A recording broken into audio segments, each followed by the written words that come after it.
we have discussed about various classification of various antipsychotic agents and their pharmacological actions, where they are, how they are useful. They are acting on various receptors. So we have, in the part 1 we have seen the mechanism of action. In this session, in this part, we will be discussing about the side effects of these drugs. The side effects are again classified as per the receptors which are involved. The first is CNS side effect, that is neurological side effects, ANS related side effects, endocrinal side effects, and miscellaneous side effects. Neurological side effects are ranging from dystonia to neuroleptic malignant syndrome. Dystonia is the side effect which is seen due to D2 blockade. We have seen in Parkinsonism that in an early patient, when there is in the nigrostriatal tract, there is degeneration of dopaminergic neurons. The patient develops deficiency of dopamine and develops Parkinsonism. But initially, patient starts giving symptoms as dystonia. The tone is lost because of the imbalance acetylcholine and dopamine balance. Then Parkinsonism. This is drug-induced Parkinsonism. These drugs can induce Parkinsonism, akathisia, tardive dyskinesia, neuroleptic malignant syndrome, and perioral tremors. These are all neurological side effects seen with the antipsychotic agents. Now let us see these side effects in somewhat detail. Dystonia is seen within starting of therapy within 1 to 5 days, which is characterized by painful muscle spasm, torticollis. The treatment of these side effects can be antihistaminic or anticholinergic, that will show excellent response. Dimenhydramine 20 to 50 milligram intramuscular injection, or benztropine can be given 1 to 2 milligram intramuscularly. Parkinsonism is seen after a month of therapy, that is characterized by rigidity, tremor, and akinesia. The treatment of this Parkinsonism would not be levodopa but centrally acting anticholinergic, because this is drug-induced Parkinsonism. So levodopa will be useless. We will have to give centrally acting anticholinergic. Akathisia is usually seen after 10 to 60 days. That is more commonly seen with hypotensive drugs, characterized by strong subjective feeling of distress and discomfort. Patient will have constant movement. Patient cannot sit still. Patient will have agitation. The treatment for these drugs, these type of side effect, would be benzodiazepines and propranolol because of the severe tremors. No anticholinergic should be given. Benzodiazepines, lorazepam or diazepam, and beta blockers can be given. Tardive dyskinesia is a late toxicity which is seen after 6 months to 1 year of this drug therapy, that is very commonly seen in elderly patients. The patient has rhythmical involuntary movement of tongue, lips, and jaws. Patient shows the action of constant chewing and lip smacking. Etiology is because of the supersensitivity of dopamine receptors. The management of tardive dyskinesia is neurolept holiday and atypical neuroleptics. Let us see tardive dyskinesia in deeper. What is tardive dyskinesia? Why it should develop? After prolonged use of these drugs, there is constant blockade of dopamine receptors. So striatal nerve produce new colonies of receptor, ये तो produce કર્યા જ કરે. So these new receptors are produced with supersensitivity. They are super sensitive to even a minute amount of dopamine. So dopamine activity is grossly or severely enhanced with the small amount of dopamine. These receptors will show severe sensitivity. In contrast to that, cholinergic activity will go down. That will slow down the GABA release. and that will enhance involuntary motor activity. GABA is an inhibitory transmitter.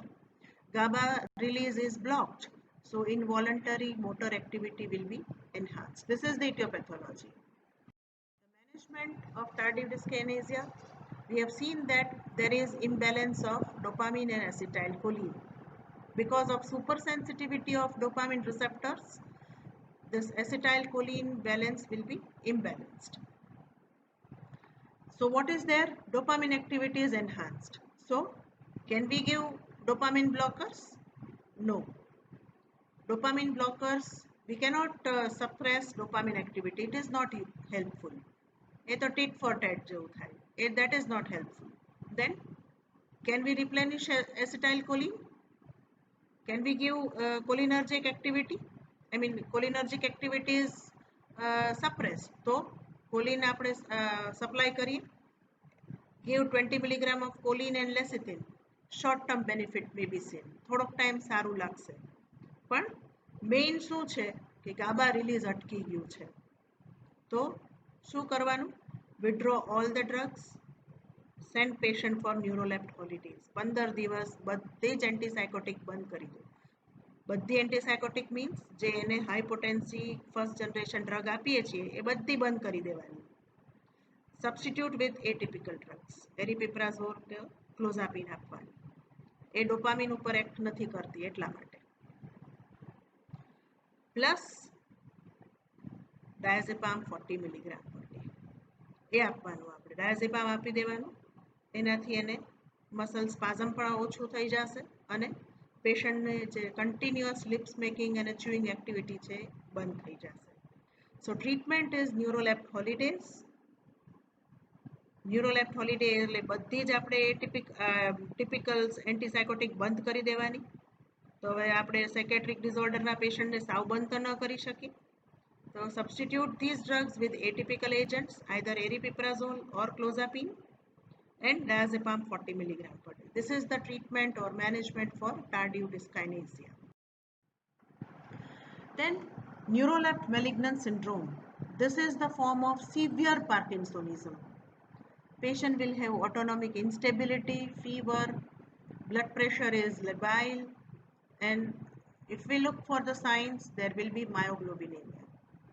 And high mortality is seen especially with high potency drugs like flufenazine or haloperidol compounds. Treatment is stop the drug. Supportive measures, dentroline and bromocriptine can be given on higher dose. આમાં આપણે atypical agents પણ નહીં આપીએ. આ severe form થઈ ગયું છે એટલે હમણાં થોડો time stop the drug. All drugs બધી બંધ કરી દેવાની. અને supportive measures, high fever છે, malignant hyperthermia type એટલે dentroline આપી દેવાનું, bromocriptine આપવાનું on higher dose. Now let us see ANS related side effects. Dryness of mouth, constipation, આમાં કઈ બહુ વધારે નથી. Vision disturbance, urinary retention, elderly patients માં prostatic hypertrophy જોવા મળે and postural hypotension. But tolerance gradually develops to these side effects. Endocrinal side effects are again little bit troublesome. Because of D2 blockade in hypothalamus, prolactin level will be enhanced and FSH-LH will go down. So what happens? Prolactin level enhanced in female patient will have galactorrhea, and because of suppressed FSH and LH, patient will have amenorrhea and no ovulation. In male patients, patient will have gynecomastia and loss of libido. These are the side effects because of D2 blockade in hypothalamus. D2 blockade in medullary periventricular area, patient will have more appetite, so more weight gain. Patient will complain of weight gain. Other side effects like obstructive jaundice, mild, between 2 to 4 weeks it may be seen. Especially it is more common in alcoholic patients. Hypersensitivity, skin rashes, urticaria may be seen. Agranulocytosis, corneal opacities and retinal pigmentation, especially with CPZ, chlorpromazine and thioridazine, that is reversible on stoppage of these drugs. And thermal effects, phenothiazines will impair hypothalamic thermoregulatory center. Patient will have hyperthermia. In general, classical antipsychotics can produce above said side effects and extrapyramidal reactions even at therapeutic doses. And they are less effective against negative symptoms. Means જેટલા પણ negative suicidal tendency social withdrawal એ બધા negative symptoms છે એ બધાને control નથી કરી શકતું. So what is the answer for that? Atypical agents. Second generation or atypical antipsychotics can be considered. Atypical agents, or they are known as second generation. They have greater affinity for other neuroreceptors like 5-HT2, alpha adrenergic, histaminergic, and muscarinic, apart from dopaminergic receptors. Less propensity to cause extrapyramidal side effects and tardive dyskinesia. They help to improve negative symptoms also. They are less likely to cause hyperprolactinemias, except risperidone can cause hyperprolactinemias. They can cause dose-dependent ADRs, especially related to anticholinergic effect, postural hypotension and sedation.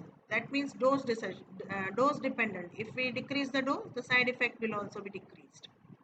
And they have been found useful as adjuvant in treatment of major depressive disorders. Now let us see them. Atypical agents, clozapine, all will be having weak D2 blockade property, but having stronger other receptor blocking property like stronger 5-HT2, H1, D4 and alpha blocking property. So what will happen? Tardive dyskinesia and extrapyramidal side effects and endocrinal side effects will be less marked, but agranulocytosis and blood dyscrasias will be more commonly seen. Especially on higher doses, they will develop seizures. Plus sedation, unstable BP, weight gain and urinary incontinence. Olanzapine is same, plus having muscarinic blocking property. So more weight gain, epileptogenic and anticholinergic side effects are more pronounced. Quetiapine is similar but less weight gain. Any property છે કે ઓછું weight gain કરાવે છે. Aripiprazole is nowadays more considered. Aripiprazole is partial agonist for D2 and 5-HT1A, strong blocker for 5-HT2A. Mechanism of action is 5-HT favored dopamine pathway is blocked. 5-HT2 receptor indirectly enhances dopamine pathway. So 5-HT favored dopamine pathway is blocked. So overall, over other atypical agents, no weight gain, no extrapyramidal side effects and no endocrinal side effects, plus having longer acting and more efficacious property. Risperidone is stronger 5-HT2 blocker, moderate D2 and H1 and alpha blocker.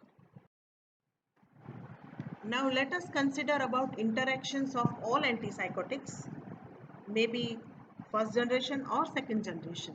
Certain drugs should not be given or certain interactions should be kept in mind when we are putting our patients on antipsychotics. Antacids will decrease the absorption of antipsychotic agents. Anticholinergic drugs will enhance anticholinergic side effects. Barbiturates will minimize the effects because barbiturates are enzyme inducers. So the positive effects of these drugs will not be seen. Chloroquine will show more extrapyramidal side effects. Lithium will have more neurotoxicities and neuroleptic malignant syndrome, severe form of Parkinsonism. Lithium should not be given along with antipsychotics. Oral contraceptives will have more hyperprolactinemia. Hypnotics, alcohol, opioids, potentiation of CNS depression. Levodopa in Parkinsonism, no action will be seen because these drugs are D2 blockers. So patient will not show any effect of levodopa. Clonidine and methyl dopa will not have any action because no action seen because of alpha-2 antagonism. Now let us consider about the therapeutic uses of these drugs. Obviously, psychosis and schizophrenia. These drugs will control positive symptoms more, That means patient will be cleared of hallucination, delusion, insomnia, aggressive behavior. Patient will be more communicable. But negative symptoms like apathy, social withdrawal, lack of emotion will be little less treated with these drugs. But patient will be, I mean, these drugs alone would not do any positive effect. Counseling and meditation and emotional support will be more helpful. But of course, hallucination and delusion and patient will become more communicative. Patient cognitive, affective and motor abilities will be restored. They are also useful in controlling manic phases in MDP. We have seen that manic depressive psychosis is patient's mood switches between mania and depression. So when the patient is in manic phase, antipsychotic drugs can be helpful. Other uses apart from psychosis and neurosis, they are potent antiemetics because of D2 blockade on CTZ. So these drugs can be useful in all kinds of vomiting, especially post anesthesia, after anesthesia, disease induced, hyperemesis gravidarum, chemotherapy or radiotherapy induced vomiting. But we are less preferring these drugs because they can cause side effects more. Interactable hiccups, chlorpromazine and haloperidol can be useful. Pre-anesthetic medication droperidol can be used, and tetanus, as these drugs can cause, uh, they can relieve spasm. So these are other uses of antipsychotics. In short, what we have seen in this part 1 and part 2, we have understood various types of psychiatric disorders. We have classified antipsychotic drugs. We have discussed the salient aspects of cheap drugs, especially the ADRs and their management. We have understood the difference between first and second generation drugs and therapeutic uses of antipsychotic agents. Apart from psychosis and neurosis, where else these drugs can be useful. So that is all about antipsychotic agents. Thank you.